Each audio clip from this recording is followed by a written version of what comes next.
Assalamualaikum warahmatullahi wabarakatuh. Halo semuanya, bagaimana kabarnya hari ini? Mudah-mudahan semuanya dalam keadaan sehat ya. Hari ini kita akan belajar tentang Indonesia dari masa kemerdekaan sampai reformasi. Sebelumnya, mari kita simak video berikut ini. Proklamasi. Kami, bangsa Indonesia, dengan ini menyatakan kemerdekaan Indonesia. Hal-hal yang mengenai pemindahan kekuasaan dan lain-lain diselenggarakan dengan cara saksama dan dalam tempo yang sesingkat-singkatnya. Jakarta, 17 Agustus 1945,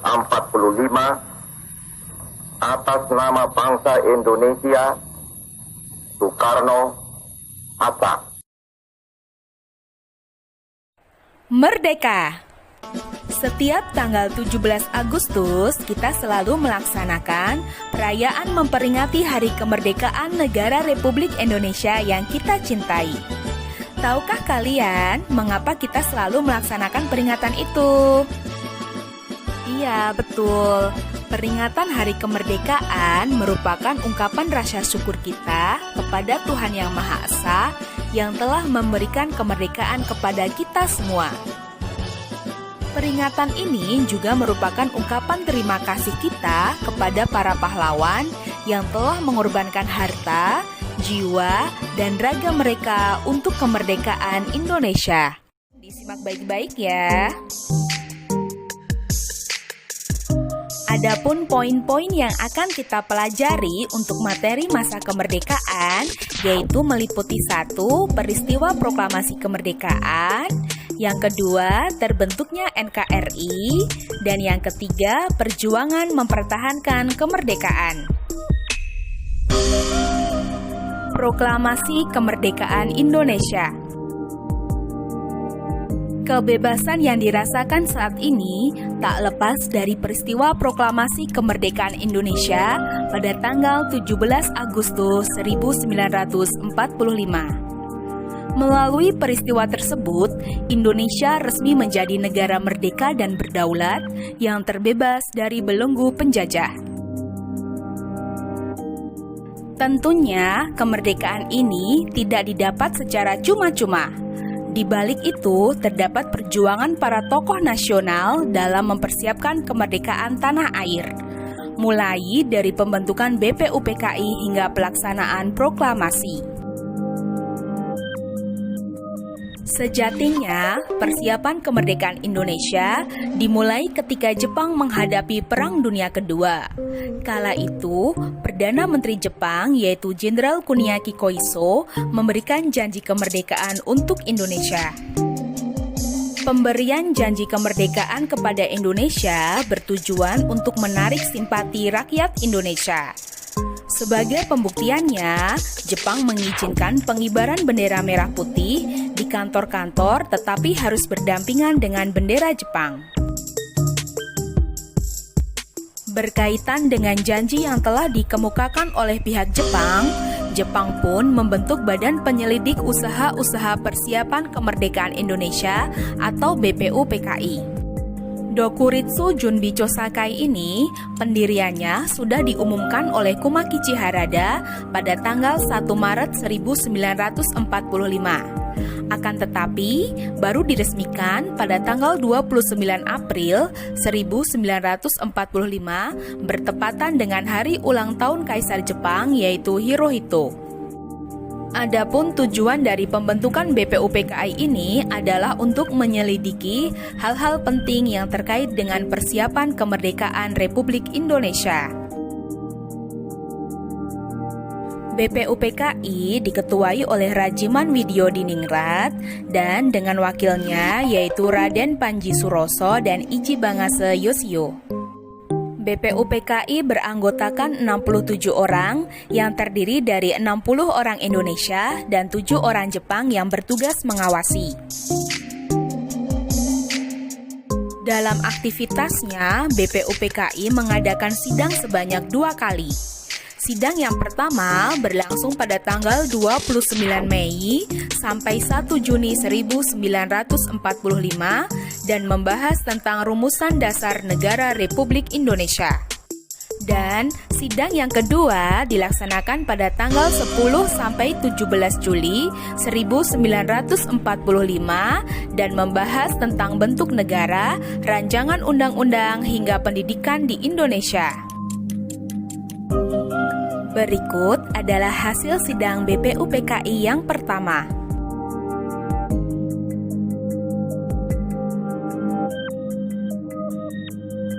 Dan pada masa jeda antara sidang BPUPKI yang pertama dan yang kedua, dibentuklah Panitia 9, di mana tugas dari Panitia 9 ini adalah mengolah usul dari konsep para anggota BPUPKI mengenai dasar negara.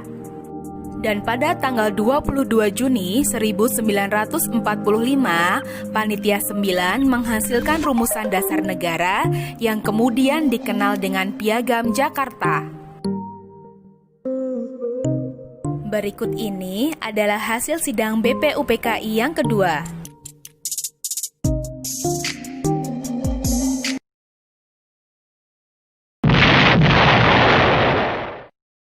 Bom atom yang dijatuhkan sekutu di Hiroshima pada tanggal 6 Agustus 1945 makin menyudutkan Jepang dalam perang.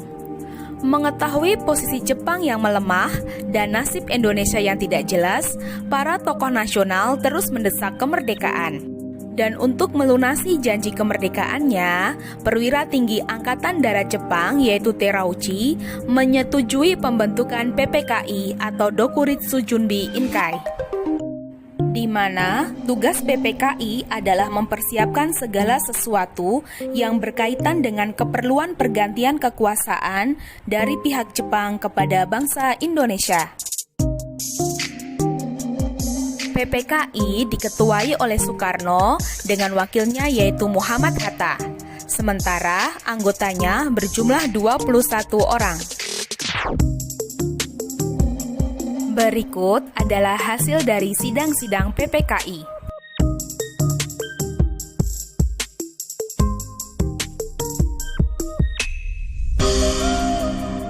Pada tanggal 14 Agustus 1945, Jepang menyerah tanpa syarat kepada sekutu. Berita tentang menyerahnya Jepang kepada sekutu diketahui oleh beberapa tokoh pemuda, terutama Sultan Syahrir. Syahrir dan beberapa pemuda segera menemui Muhammad Hatta yang saat itu baru saja pulang dari Dalat, Vietnam. Bersama Hatta, Syahrir dan beberapa pemuda segera menemui Soekarno di rumahnya. Syahrir mengusulkan agar Soekarno dan Hatta segera memproklamasikan kemerdekaan tanpa melalui PPKI. Karena kalau melalui PPKI, sekutu akan menganggap kemerdekaan Indonesia itu sebagai suatu kemerdekaan hasil pemberian dari Jepang. Akan tetapi, golongan tua tetap menolak permintaan dari golongan muda. Tanggal 16 Agustus 1945, akhirnya terjadilah peristiwa Rengas Dengklok. Peristiwa Rengas Dengklok ini diawali dari ketidaksabaran para pejuang muda yang tergabung dalam gerakan bawah tanah akan kemerdekaan Indonesia. Alhasil, Sho dan Kosingi, salah seorang anggota PETA dan anggota lainnya, membawa Soekarno dan Hatta ke Rengas Dengklok. Tujuan membawa keduanya ke Rengas Dengklok adalah agar Soekarno dan Hatta tidak terpengaruh oleh Jepang. Caranya, mereka meyakinkan kembali bahwa Jepang telah menyerah dan para pejuang akan melawan apapun resikonya.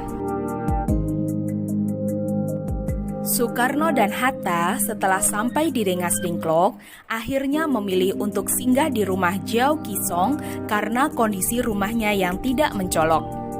Di mana rencana awalnya Soekarno dan Hatta akan berkumpul di markas PETA di Rengas Dengklok. Saat itu, Soekarno dan Hatta tetap pada pendiriannya, yaitu untuk tidak melaksanakan proklamasi kemerdekaan sebelum adanya pernyataan resmi dari pihak Jepang tentang menyerahnya Jepang kepada sekutu. Akhirnya, Ahmad Subarjo memberitahukan kebenaran menyerahnya Jepang kepada sekutu. Mendengar berita itu, Soekarno dan Hatta akhirnya bersedia memproklamasikan kemerdekaan di Jakarta. Malamnya, setelah sampai Jakarta, Soekarno dan Hatta langsung menuju ke rumah kediaman Laksamana Maida. Rumah Laksamana Maida inilah yang kemudian dijadikan sebagai tempat untuk merumuskan naskah teks proklamasi.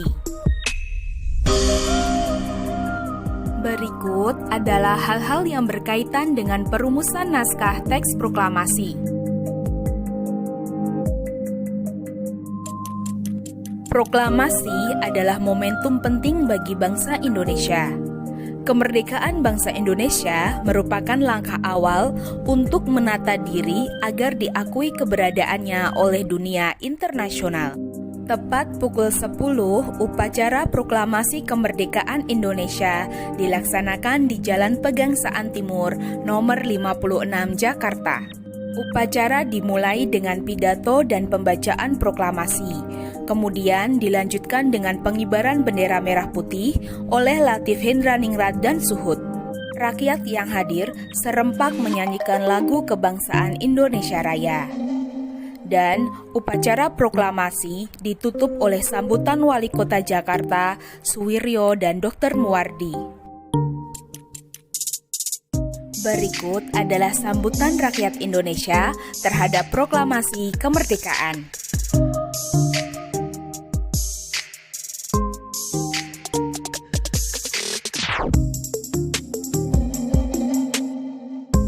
Bentuknya Negara Kesatuan Republik Indonesia. Pada saat proklamasi, Indonesia belum memiliki kepala pemerintahan dan sistem administrasi wilayah yang jelas. Setelah proklamasi kemerdekaan, segera dibentuk kelengkapan pemerintahan dengan tujuan agar pembangunan dapat berlangsung dengan baik. Berikut adalah kelengkapan negara yang merupakan hasil dari sidang PPKI.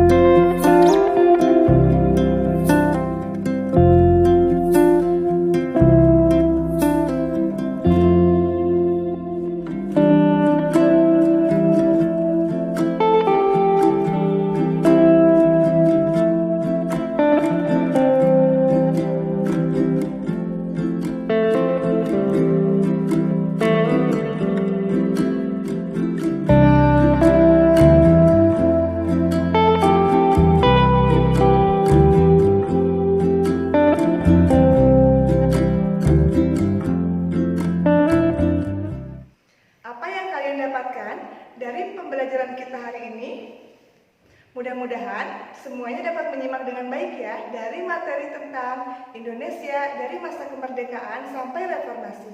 Terima kasih. Wassalamualaikum warahmatullahi wabarakatuh.